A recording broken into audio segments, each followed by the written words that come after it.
Hello दोस्तों, welcome to Uttarakhand समाधान। तो दोस्तों, आज है हमारा डेली टेस्ट सीरीज पार्ट 79, जिसमें भी हम देखते हैं 20 महत्वपूर्ण प्रश्नों को, 10 उत्तराखंड, 5 हिंदी, 5 जीएस से। तो चलो शुरू करते हैं आज के इस सीरीज को। और जिसने भी अभी तक टेलीग्राम ग्रुप ज्वाइन नहीं किया है वो कर ले, क्योंकि वहाँ पर आपको इसकी पीडीएफ मिल जाती है। तो चलो देरी ना करते हुए आज की सीरीज को प्रारंभ करते हैं। पहला प्रश्न दोस्तों, कि लौकिक या ऐतिहासिक या अनैतिहासिक, तीनों एक साथ, लौकिक या ऐतिहासिक या अनैतिहासिक वीरों की लोक गाथाओं को क्या कहते हैं, या ये लोक गाथाएं क्या कहलाती हैं? तो इसका हमारा सही आंसर होता है, वो होता है बी, उसको बोलते हैं हम पवाड़े। पवाड़े बोलते हैं। और गढ़वाल में इसको हम बोलते हैं क्या, भड़ो। ठीक, पवाड़े बोले या वीरों की गाथाओं क्या बोलते हैं हम, भड़ो बोल देते हैं। और एक होता दोस्तों हमारे क्या, पौराणिक लोक गाथाएं, वो होती है हमारी क्या, जागर। ठीक, बहुत महत्वपूर्ण है। पवाड़े भड़ो एक ही चीज़ होती हैं, और जागर हमारी क्या होती हैं, ये हमारी पौराणिक लोक गाथाएं होती हैं। और दोस्तों एक होता है हमारा पहेलियाँ। पहेलियों को उत्तराखंड में बोलते हैं हम आड़ा या एंड के नाम से हम इसको जानते हैं। और एक और महत्वपूर्ण होता है हमारा पंडुली। देखिए लिखा ना कि पंडुली करके, दोस्तों पंडुली हम बोलते हैं उत्तराखंड में लोक वार्ताओं को।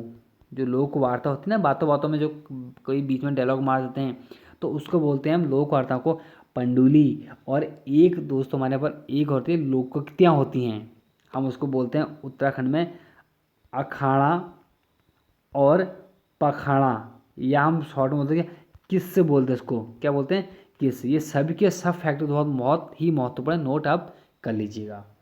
दूसरा प्रश्न है कि आंख मिचौली किसकी एक प्रसिद्ध रंगीन चित्र है?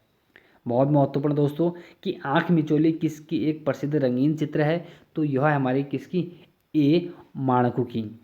माणकू और चैतू दो हमें प्रसिद्ध व्यक्ति देखने को मिलते हैं। हमारे जो चित्रकला वाली बात आती है, तो वहाँ पर हमें इनको जानना बहुत ही ज़रूरी है कि चैतू और माणकू किसके शिष्य थे। तो चैतू और जो माणकू हमारे शिष्य थे, ये थे हमारे मोलाराम के शिष्य ही थे। और बात करते हैं कि किसके समय में ये हमें देखने को मिलते हैं, तो किसने इनको संरक्षण दिया था, सुदर्शन साह द्वारा इनको संरक्षण दिया जाता है, किसको, माणु और चैतको को। तो यहाँ पर हमारी बात होती है सिर्फ किसकी, आँख मिचौली की। जो यह आँख मिचौली थी, यह जयदेव की रचना थी हमारी क्या, गीत गोविंद।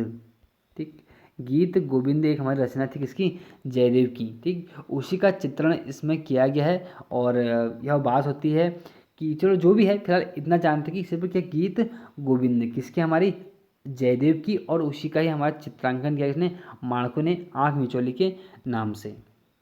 तीसरा प्रश्न है कि जादू, तंत्र मंत्र या जादू टोना कैसे गीत हैं? तो दोस्तों हमारे तंत्र मंत्र जादू टोना है, ये हमारे धार्मिक गीत हैं। अब धार्मिक गीत कैसे हैं, देखिए एक हमारे यहाँ पर उत्तराखंड में मैंने कहा कि पौराणिक, हम बोलते हैं जब लोक गाथाओं में जागरों का वर्णन करते हैं, तो जागरण हमें क्या देखने को मिलता है, इसी तंत्र मंत्र जादू टोने का तो उल्लेख देखने को मिलता है। तो यहीं पर हमारे क्या हैं, ये सभी हमारे क्या हैं, हमारे धार्मिक गीत हैं। चौथा प्रश्न है कि निम्न में से तर्क प्रधान, निम्न में से तर्क प्रधान या प्रतियोगिता गीत कौन सा है?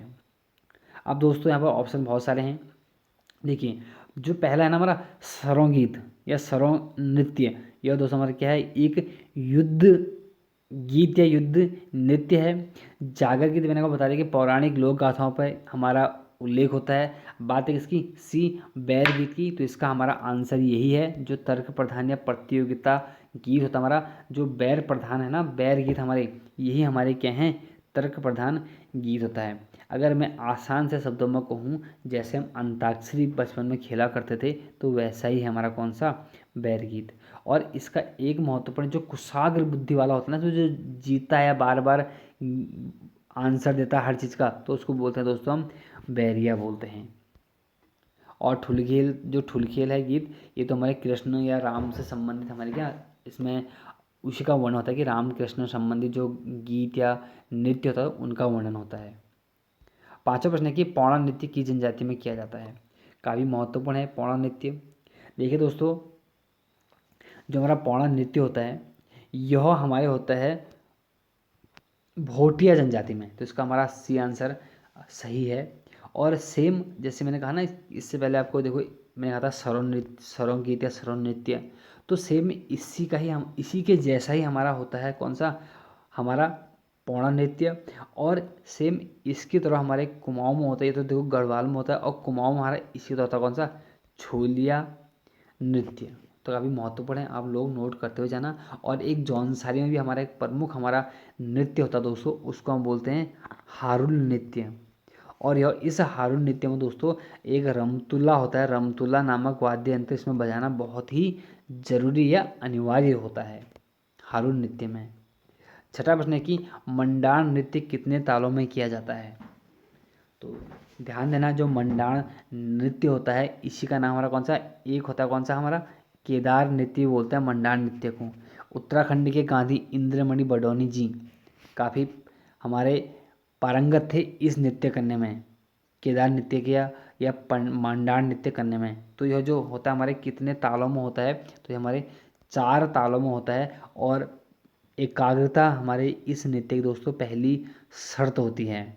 और जो नृत्य का जो अंत होता है ना लास्ट में, वो चाली या भोर हमारे क्या होता है, चाली या भोर नामक ताल से होता है। सातवां प्रश्न है कि विश्वनाथ गुफा कहाँ स्थित है।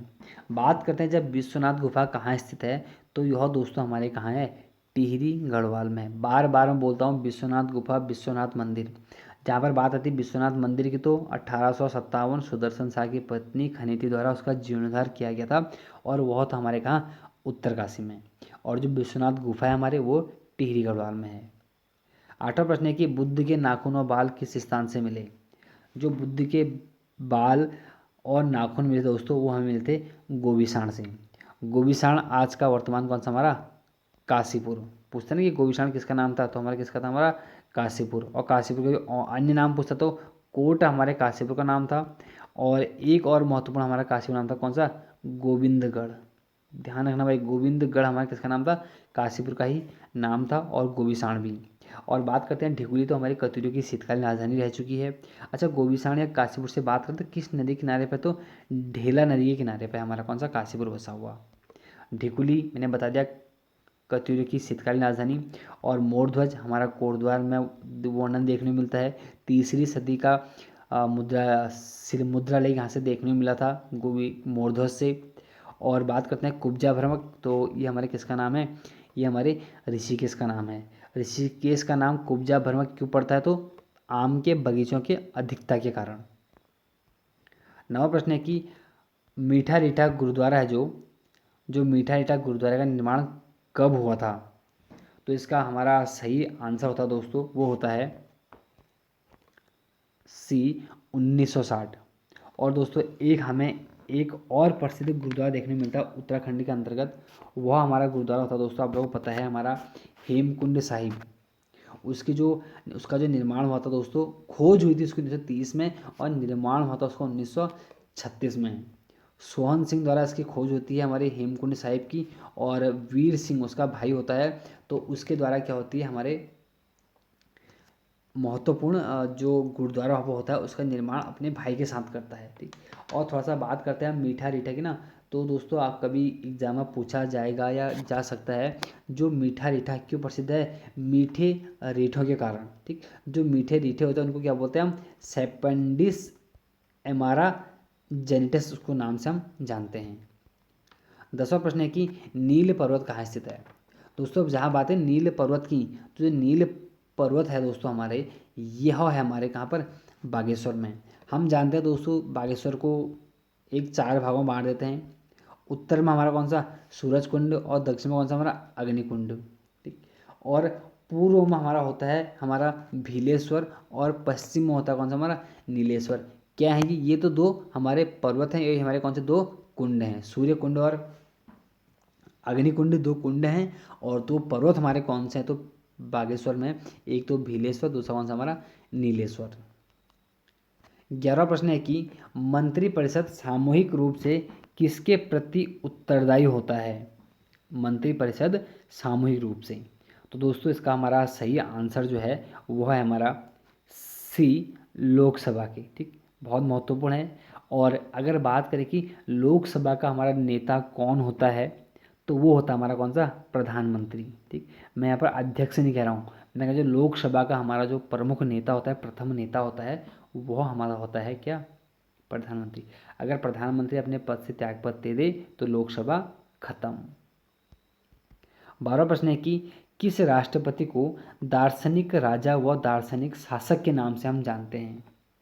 तो दोस्तों एक हमारे व्यक्ति हैं, काफ़ी महत्वपूर्ण व्यक्ति होते हैं हमारे, वह होते हैं हमारे कौन, बी, डॉक्टर सर्वपल्ली राधाकृष्णन। हम दोस्तों डॉक्टर सर्वपल्ली राधाकृष्णन को भारत रत्न भी बोल सकते हैं। भारत रत्न डॉक्टर सर्वपल्ली राधाकृष्णन, क्योंकि जो पहली बार भारत रत्न मिलता है हमारे डॉक्टर सर्वपल्ली राधाकृष्णन को ही मिलता है। लेकिन कहीं कहीं पर आपको राजा राममोहन राय भी देखने को मिलेगा, और थोड़ा सा इस पर आप ध्यान देना। ठीक, वरना कौन, डॉक्टर सर्वपल्ली राधाकृष्णन। और बात जब करते हैं इनकी, तो इनको दार्शनिक राजा और दार्शनिक शासक बोला जाता है। मैंने बता दिया आपको, यह लगातार दोस्तों 2 बार उपराष्ट्रपति के पद पर रहने वाले व्यक्ति और 1 बार राष्ट्रपति के पद पर रहने वाले हमारे प्रमुख एक व्यक्ति होते हैं। 13वां प्रश्न है कि राष्ट्रपति के शपथ का उल्लेख किस अनुच्छेद में है। दोस्तों जो राष्ट्रपति को शपथ दिलाई जाती है वह कौन से अनुच्छेद में है, ऐसा पूछा गया है। तो इसका हमारा जो सही आंसर होता है वह है सी, अनुच्छेद 60 के अनुसार। और बात है कि शपथ कौन दिलाता है, तो सर्वोच्च न्यायालय का हमारा कौन, मुख्य न्यायाधीश। अगर वो वहाँ पर मौजूद नहीं होगा तो सर्वोच्च न्यायालय का वरिष्ठ जो न्यायाधीश होगा वो हमारे राष्ट्रपति को शपथ दिलाता है। और अगर राष्ट्रपति हमें त्यागपत्र देना चाहता है या देगा तो किसे देगा, तो उपराष्ट्रपति को देता है। ठीक, और उपराष्ट्रपति इसकी जानकारी किसे देता है, वो सीधे जानकारी देगा कि भाई राष्ट्रपति ने हमारा क्या त्यागपत्र दे दिया है, वह ऐसी जानकारी देगा लोकसभा अध्यक्ष को। ये सब के सब महत्वपूर्ण चीज़ें आप लोग जान सकते हैं। और अनुच्छेद 52 में दोस्तों हमारा क्या होता है कि भारत का एक राष्ट्रपति होगा ऐसा वर्णन है, और जो उसका निर्वाचन होता है वो हमारे अनुच्छेद 54 में होता है। 60 में शपथ होती है और 61 मैंने बता दिया कि राष्ट्रपति पर हमारा क्या, महाभियोग प्रस्ताव। 14वां प्रश्न है कि राज्यसभा किस भाग में है। तो काफ़ी महत्वपूर्ण, राजभाषा किस भाग में है। तो इसका हमारा सही जो आंसर होता है दोस्तों वो होता है हमारा कौन सा, सी, भाग 17 में। अगर मैं यह कहता है कि राजभाषा है वह किस अनुसूची में है, तो अनुसूची दोस्तों हमारी 8 हो जाती। ठीक, लेकिन यहाँ पूछा है क्या, भाग। और बात करके भाग 8 में क्या है, तो भाग 8 में संघ व उसका क्या हमारा संघ राज्य क्षेत्र। ठीक है, संघ राज्य क्षेत्र का वर्णन है। और भाग 15 में तो वो काफ़ी महत्वपूर्ण हमारा कौन सा, निर्वाचन मंडल हमारे किसमें, भाग 15 में आता है। और भाग 20 में हमारा और भी महत्वपूर्ण हमारा संविधान संशोधन, जो कि दक्षिण अफ्रीका से लिया गया है, और अनुच्छेद 368 में हमें इसका उल्लेख देखने को मिलता है। अब हमारा 15 प्रश्न है कि सिक्किम जिले का गठन कब हुआ था। दोस्तों जो सिक्किम जिले का गठन हमारा हुआ था वह हुआ था हमारे, इसका जो हमारा सही आंसर होगा वह होगा 1975। अगर मैं आपको तारीख के साथ बताऊं, डेट के साथ बताऊं, तो उसका हो जाएगा दोस्तों 26 अप्रैल 1975। 26 अप्रैल दोस्तों, सिर्फ 26 अप्रैल हमारे उत्तराखंड से बहुत महत्वपूर्ण है, क्योंकि पहली बार उत्तराखंड में पर्यटन नीति जो लागू हुई थी वो इसी 26 अप्रैल को हुई थी।